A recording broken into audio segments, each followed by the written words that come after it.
Dans la préface de Tartuffe, Molière explique et défend son projet. Il veut utiliser la comédie pour dénoncer l'hypocrisie et les faux dévots. Si l'emploi de la comédie est de corriger les vices des hommes, je ne vois pas par quelle raison il y en aura de privilégiés. Celui-ci est dans l'état d'une conséquence bien plus dangereuse que tous les autres. Dès le lendemain de sa première représentation publique, une cabale est formée et la pièce, Tartuffe, est interdite par l'archevêque de Paris, Ardouin de Péréfixe. En effet, ce n'était pas rien de jeter le soupçon sur des personnes très respectées et proches du roi. Car dans la pièce, Tartuffe est un personnage qui utilise la religion et la dévotion pour tromper tout le monde et servir son propre intérêt. Il profite notamment du manque de modération du père de famille, Orgon, qui prend des décisions à l'emporte-pièce. C'est très important car, pour Molière, l'excès est à l'origine de nombreux maux de la société. Orgon se laisse donc aveugler par l'hypocrisie et les flatteries de Tartuffe, qui va réussir à semer la discorde dans la famille, remettant en cause les mariages et même les héritages. C'est le danger que Molière dénonce, principalement l'hypocrisie met en péril les liens sociaux et les solidarités habituelles. Toute cette pièce progresse sur des stratagèmes, des jeux avec les apparences. Tartuffe joue un rôle, mais il sera également piégé lui-même par des faux semblants. Molière nous montre ainsi comment le théâtre fait finalement surgir la vérité. La figure de l'ironie, qui consiste à laisser entendre l'inverse de ce qu'on dit, est un bon exemple de ce jeu avec les apparences pour révéler une vérité. Mais au-delà de cette scène, Molière adresse un message au roi lui-même. La figure d'autorité doit faire preuve d'un grand discernement et de bienveillance à l'égard de ses sujets. Pour retrouver toutes mes vidéos sur cette pièce et toutes mes ressources, je vous invite à regarder en description où je mettrai également des liens vers les documents et les œuvres d'art qui m'ont inspiré pour cette analyse. La scène prend place à Paris, dans la maison d'Orgon.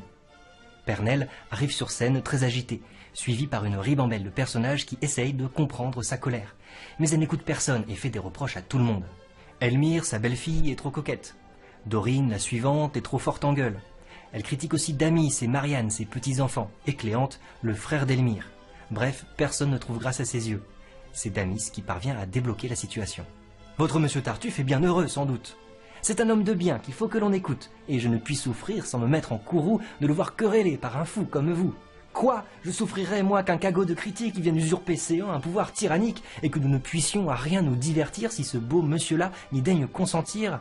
J'ai réalisé une vidéo sur cette scène pour expliquer comment Molière nous fait déjà comprendre que ce fameux Tartuffe est à l'origine de toute cette discorde dans la famille. Une fois que Pernelle est partie, Cléante se retrouve seule avec Dorine. Comme elle sait pour rien contre nous échauffée, et que de son Tartuffe elle paraît coiffée. Oh vraiment, tout cela n'est rien au prix du fils. Et si vous l'aviez vu, vous diriez, c'est bien pis. Il l'appelle son frère et l'aime dans son âme. 100 fois plus qu'il ne fait mère, fils, fille et femme. On comprend que Pernelle ne donne qu'un avant-goût de l'aveuglement d'Orgon pour Tartuffe. Damis arrive et nous apprend que Tartuffe semble faire obstacle au vœu de mariage de sa sœur, Marianne, avec un certain Valère. Orgon apparaît enfin pour la première fois dans la pièce. Il revient d'un voyage et prend des nouvelles de toute sa famille. Tout sait-il ces 2 jours passés de bonne sorte? Qu'est-ce qu'on fait, séant? Comment est-ce qu'on s'y porte? Madame eut avant-hier la fièvre jusqu'au soir, avec un mal de tête, étrange à concevoir. Et Tartuffe? Tartuffe? Il se porte à merveille, gros et gras, le teint frais et la bouche vermeille. Le pauvre homme. J'ai réalisé une explication vidéo de cette scène pour montrer comment Molière utilise des procédés comiques pour dénoncer l'emprise de Tartuffe sur Orgon. Une fois que Dorine est sortie, Cléante s'étonne de voir son beau-frère envoûté à ce point par Tartuffe. Mon frère, vous seriez charmé de le connaître, et vos ravissements ne prendraient point de fin. C'est un homme qui... Ah, un homme enfin. Il s'impute à pécher la moindre bagatelle, un rien presque suffit pour le scandaliser. Jusque-là qu'il se vint l'autre jour accusé d'avoir pris une puce en faisant sa prière, et de l'avoir tué avec trop de colère. Les bons et vrais dévots, qu'on doit suivre à la trace, ne sont pas ceux aussi qui font tant de grimaces. Et quoi, vous ne ferez nulle distinction entre l'hypocrisie et la dévotion? À la fin de cette discussion, Orgon, vexé, refuse de répondre au sujet du mariage de Marianne avec Valère. C'est mauvais signe. En effet, Orgon fait venir sa fille Marianne et lui annonce une grande décision. « Qui voulez-vous, mon père, que je dise qui me touche le cœur et qu'il me serait doux de voir par votre choix devenir mon époux ?» Tartuffe. « Il n'en est rien, mon père, je vous jure. Pourquoi me faire redire une telle imposture ?» Mais je veux que cela soit une vérité, et c'est assez pour vous que je l'ai arrêté. Il sera votre époux, j'ai résolu cela. Dorine est entrée et a entendu les dernières répliques d'Orgon. « Allez, ne croyez point à monsieur votre père, il raille. »« Je vous dis. »« Non, vous avez beau faire, on ne vous croira point. »« À la fin, mon courroux. » Eh bien, on vous croit donc, et c'est tant pis pour vous. Vous moquez-vous des gens d'avoir fait ce complot? Votre fille n'est point l'affaire d'un bigot. Dorine argumente, Tartuffe est pauvre. Il se vante un peu trop d'avoir du sang noble. Et de toutes les façons, il ne plaît pas à Marianne qui aura tôt fait de prendre un amant. Mais Orgon ne veut rien entendre. Une fois qu'Orgon est parti, Dorine reproche à Marianne de ne pas assez se défendre. Mais par un haut refus et d'éclatants mépris, ferais-je dans mon choix avoir un cœur trop épris? Non, non, je ne veux rien, je vois que vous voulez être à monsieur Tartuffe, et j'aurais, quand j'y pense, tort de vous détourner d'une telle alliance. Il a l'oreille rouge et le teint bien fleuri. Vous vivrez trop contente avec un tel mari. Ah, cesse, je te prie, un semblable discours, et contre cet hymen, ouvre-moi du secours. Mais arrive alors Valère qui vient d'apprendre que Marianne s'apprête à épouser Tartuffe. Il est très vexé. Le choix est glorieux et vaut bien qu'on l'écoute. Eh bien, c'est un conseil, monsieur, que je reçois. Vous n'aurez pas grand-peine à le suivre, je crois. Pas plus qu'à le donner en a souffert votre âme. Moi, je vous l'ai donné pour vous plaire, madame. Et moi, je le suivrai pour vous faire plaisir. Heureusement, Dorine parvient à réconcilier les deux amants et demande simplement à Marianne de gagner du temps auprès d'Orgon. Dorine retrouve Damis qui est très en colère depuis qu'il a appris que sa sœur Marianne était promise à Tartuffe. Il faut que de ce fait j'arrête les complots et qu'à l'oreille un peu je lui dise deux mots.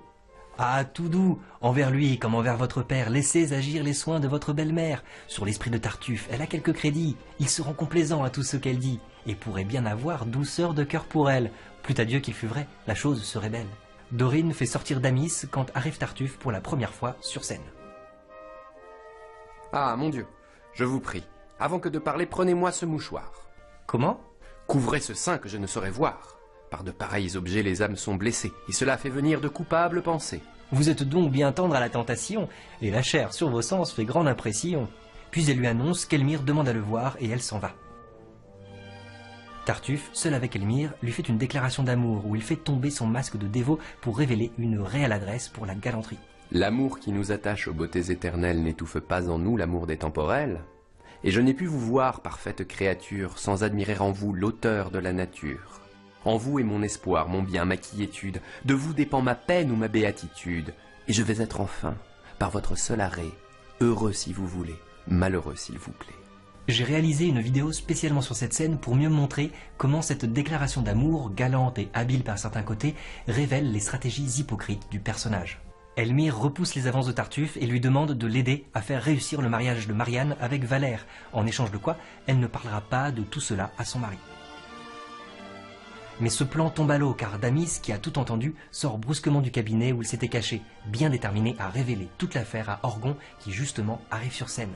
Nous allons régaler, mon père, votre abord d'un incident tout frais qui vous surprendra fort. Vous êtes bien payé de toutes vos caresses, et monsieur d'un beau prix reconnaît vos tendresses. Son grand zèle pour vous vient de se déclarer. Il ne va pas à moins qu'à vous déshonorer, et je l'ai surpris là qui faisait à madame l'injurieux aveu d'une coupable flamme. Ce que je viens d'entendre au ciel est-il croyable?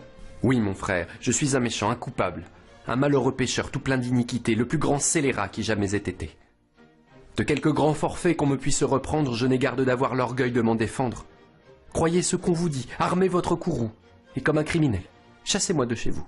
Damis est de plus en plus scandalisé par la stratégie de Tartuffe qui se met à s'accuser de tous les crimes du monde. Orgon se met à penser que c'est son fils qui lui ment. Je sais bien quel motif à l'attaquer t'oblige. Vous le haïssez tous, et je vois aujourd'hui femmes, enfants et valets déchaînés contre lui. On met impudemment toutes choses en usage pour ôter de chez moi ce dévot personnage. Mais plus on fait d'efforts afin de l'en bannir, plus j'en veux employer à l'y mieux retenir, et je vais me hâter de lui donner ma fille pour confondre l'orgueil de toute ma famille. Damis essaye encore de se défendre, mais Orgon, en colère, le chasse de sa maison, le déshérite et lui donne même sa malédiction. J'ai réalisé une vidéo d'explication de cette scène pour voir comment Molière donne à son spectateur toutes les ficelles de ce discours hypocrite qui prend au dépourvu Damis et Elmire. Orgon, resté seul avec Tartuffe, propose même de lui faire donation de tous ses biens, privant ainsi ses enfants de leur héritage. Ce n'est pas tout encore. Pour mieux les braver tous, je ne veux point avoir d'autre héritier que vous. Et je vais de ce pas, en fort bonne manière, vous faire de mon bien donation entière. Un bon et franc ami que pour gendre je prends, mais bien plus cher que fils, que femme et que parents. N'accepterez-vous pas ce que je vous propose? La volonté du ciel soit faite en toutes choses. Cléante intervient auprès de Tartuffe pour essayer de remettre Damis dans les bonnes grâces d'Orgon. N'est-il pas d'un chrétien de pardonner l'offense et d'éteindre en son cœur tout désir de vengeance? Sacrifiez à Dieu toute votre colère et remettez le Fils en grâce avec le Père. Hélas, je le voudrais quant à moi de bon cœur. Je ne garde pour lui, monsieur, aucune aigreur. Mais l'on dirait partout que me sentant coupable, je feins pour qu'il m'accuse un zèle charitable. Et si je me résous à recevoir du père cette donation qu'il a voulu me faire, ce n'est à dire vrai que parce que je crains que tout ce bien ne tombe en de méchantes mains. Marianne et Elmire joignent leurs efforts pour adoucir Orgon. Si, contre un doux espoir que j'avais pu former, vous me défendez d'être à ce que j'ose aimer, au moins par vos bontés qu'à vos genoux j'implore, sauvez-moi du tourment d'être à ce que j'abhorre, et ne me portez point à quelque désespoir en vous servant sur moi de tout votre pouvoir. À voir ce que je vois, je ne sais plus que dire, et votre aveuglement fait que je vous admire. C'est être bien coiffé, bien prévenu de lui, que de nous démentir sur le fait d'aujourd'hui. Je suis votre valet et crois les apparences. Pour mon fripon de fils, je sais vos complaisances, et vous avez eu peur de le désavouer, du trait qu'à ce pauvre homme il a voulu jouer. Mais que me répondrait votre incrédulité si je vous faisais voir qu'on vous dit vérité? Elmire organise le piège où elle compte attraper Tartuffe. Elle demande à Orgon de se cacher sous la table et lui explique son plan. Je vais par des douceurs, puisque j'y suis réduite, faire reposer le masque à cette âme hypocrite, flatter de son amour les désirs effrontés, et donner un champ libre à ses témérités. Comme c'est pour vous seul, et pour mieux le confondre, que mon âme à ses vœux va feindre de répondre, j'aurai lieu de cesser, dès que vous vous rendrez, et les choses n'iront que jusqu'où vous voudrez. Elmire accueille Tartuffe, le rassure et lui laisse entendre qu'elle est sensible à ses charmes. Ah, si d'un tel refus vous êtes encouru, que le cœur d'une femme est mal connu de vous, et que vous savez peu ce qu'il veut faire entendre lorsque si faiblement on le voit se défendre. Je ne me fierai point à des propos si doux, qu'un peu de vos faveurs, après quoi je soupire, ne vienne m'assurer tout ce qu'ils m'ont pu dire. Alors il s'approche d'elle et tente de l'embrasser. Tout l'art d'Elmire va donc consister à le faire parler tout en reculant devant ses avances. Mais comment consentir à ce que vous voulez, sans offenser le ciel dont toujours vous parlez? Si ce n'est que le ciel qu'à mes vœux on oppose, lever un tel obstacle est à moi peu de chose. Vous êtes assuré ici d'un plein secret, et le mal n'est jamais que dans l'éclat qu'on fait. Le scandale du monde est ce qui fait l'offense, et ce n'est pas pécher que pécher en silence. J'explique ce passage en vidéo pour montrer comment la fausse coquette parvient à piéger le faux dévot et le disqualifie définitivement aux yeux d'Orgon. Orgon finit par sortir de sous la table et attaque Tartuffe. Tout doux, vous suivez trop votre amoureuse envie, et vous ne devez pas tant vous passillonner. Ah ah, l'homme de bien, vous m'en voulez donner. Comme aux tentations s'abandonne votre âme, vous épousez ma fille et convoitiez ma femme. Allons, point de bruit, je vous prie, dénichons de séant, et sans cérémonie. C'est à vous d'en sortir, vous qui parlez en maître. La maison m'appartient, je le ferai connaître. Tartuffe s'en va et laisse Orgon seul avec Elmire. Orgon, terriblement confus, avoue qu'il a déjà signé la donation qui confère toute la propriété de ses biens à Tartuffe. La donation? Oui, c'est une affaire refaite, mais j'ai quelque autre chose encore qui m'inquiète. Et quoi? Vous saurez tout, mais voyons au plus tôt si certaine cassette est encore là-haut. Orgon révèle aussi à Cléante l'existence de cette cassette qu'un ami Argas lui a confiée et qu'il a fait l'erreur de remettre à Tartuffe. Orgon se plaint amèrement auprès de son frère Cléante. Et moi qui l'ai reçu, gueusant et n'ayant rien, c'en est fait, je renonce à tous les gens de bien. J'en aurai désormais une horreur effroyable, et m'en vais devenir, pour eux, pire qu'un diable. Quoi? Parce qu'un fripon vous dupe avec audace, sous le pompeux éclat d'une austère grimace, vous voulez que partout on soit fait comme lui et qu'aucun vrai dévot ne se trouve aujourd'hui? Gardez-vous, s'il se peut, d'honorer l'imposture, mais aux vrais ailes aussi, n'allez pas faire injure. Laissez-moi, je lui veux couper les deux oreilles. Contre son insolence, on ne doit point gauchir. Et c'est à moi, tout d'un coup, de vous en affranchir. Et pour sortir d'affaire, il faut que je l'assomme. Pernelle arrive alors, et à la grande surprise d'Orgon, elle se met à défendre Tartuffe. Mon fils, je ne puis du tout croire qu'il ait voulu commettre une action si noire. La vertu dans le monde est toujours poursuivie. On vous aura forgé sans sot compte de lui. Je vous ai déjà dit que j'ai vu tout moi-même. Des esprits médisants, la malice est extrême. C'est tenir à propos de sens bien dépourvu. Je l'ai vu, dis-je, vu, de mes propres yeux, vu, ce qu'on appelle vu. Faut-il vous le rebattre aux oreilles 100 fois et crier comme eux 4? Mon Dieu, le plus souvent l'apparence déçoit. Il ne faut pas toujours juger sur ce qu'on voit. Juste retour, monsieur, des choses d'ici-bas. Vous ne vouliez point croire et l'on ne vous croit pas. Dorine fait entrer à ce moment-là un certain monsieur Loyal qui est envoyé par Tartuffe. Salut monsieur, le ciel perde qui vous veut nuire et vous soit favorable autant que je désire. Ce n'est rien seulement qu'une sommation, un ordre de vider d'ici, vous et les vôtres, mettre vos meubles hors et faire place à d'autres. Moi, sortir de séance? On vous donne du temps, et jusque à demain je ferai surséance à l'exécution, monsieur, de l'ordonnance. Mais demain du matin, il vous faut être habile à vider d'océan jusqu'au moindre ustensile. Eh bien, vous le voyez, ma mère, si j'ai droit, et vous pouvez juger du reste par l'exploit. Ces trahisons, enfin, vous sont-elles connues? Je suis tout ébobie et je tombe des nues. Vous vous plaignez à tort vous le blâmez, et ses pieux desseins par là sont confirmés. Dans l'amour du prochain, sa vertu se consomme. Il sait que très souvent les biens corrompent l'homme, et par charité pure, il vous veut enlever tout ce qui vous peut faire obstacle à vous sauver. Arrive alors Valère alarmé. Il explique que Tartuffe a remis la cassette au prince en faisant un mensonge compromettant. Orgon est obligé de fuir. J'ai pour vous emmener mon carrosse à la porte, avec 1000 louis qu'ici je vous apporte. Ne perdons point de temps, le trait est foudroyant, et ce sont de ces coups que l'on part en fuyant. À vous mettre en lieu sûr, je m'offre pour conduite, et veux accompagner jusqu'au bout votre fuite. Las, que ne dois-je point à vos soins obligeants? Pour vous en rendre grâce, il faut un autre temps, et je demande au ciel de m'être assez propice pour reconnaître un jour ce généreux service. Arrive alors Tartuffe, suivi d'un exempt, c'est-à-dire d'un officier de police. Tout beau, monsieur, tout beau. Ne courez point si vite.